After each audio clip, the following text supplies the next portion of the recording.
dead center na po ito. Tingnan nyo ang pagtiming, ang umbok na yan, at saka ito nasa pulley yan, at saka umbok na ito dapat straight yan sila ang timing, at saka dito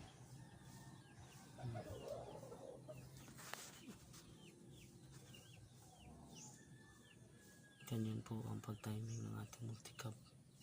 At sa camshaft ganun din, doon may marking doon. Ito marking, at saka araw. Ganyan po ang pag-timing. Nakita nyo yan po, may araw dyan yan, at saka dyan. Yan po ang pag-timing ng ating multicab F6A or E5A. Yan ang ating distributor cap number 1.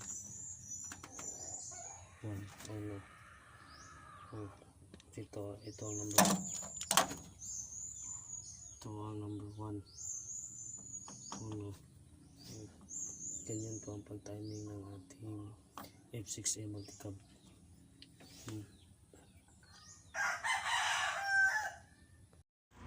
One click lang mga boss, at saka may indicator tayong tatlo dito.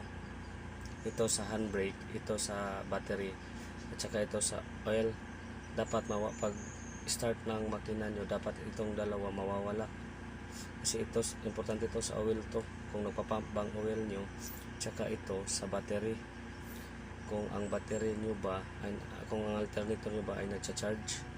At ito naman importante talaga itong dalawa.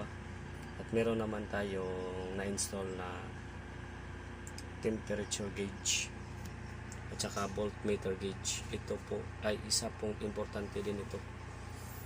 Tignan nyo, one click lang itong bagong overhaul natin na multicab.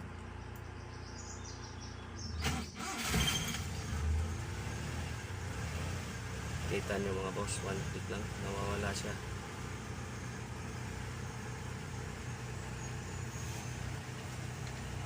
Voltmeter gauge and temperature gauge, tingnan nyo, mababa po. Ito po ang kagandahan pag may voltmeter gauge tayo. Nakikita po natin kung nagcha-charge. Pag umiinit na po itong makina na ito, kumaganda po ang kanyang sunog ng spark plug. Kung masyadong mababa po ang ating temperatura, ay hindi po maganda ang sunog ng kanyang gasolina papuntang combustion chamber. Mamaya po tataas na po yan. One click lang po mga bossing. Ito po ang nilagay ko po, thermo switch sensor po ang available lang po. Thermo switch sensor, tumataas na. Hindi na po siya umaalog mga boss.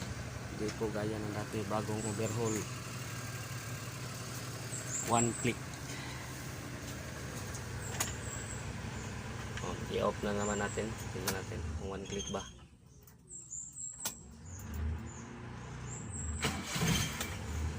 One click.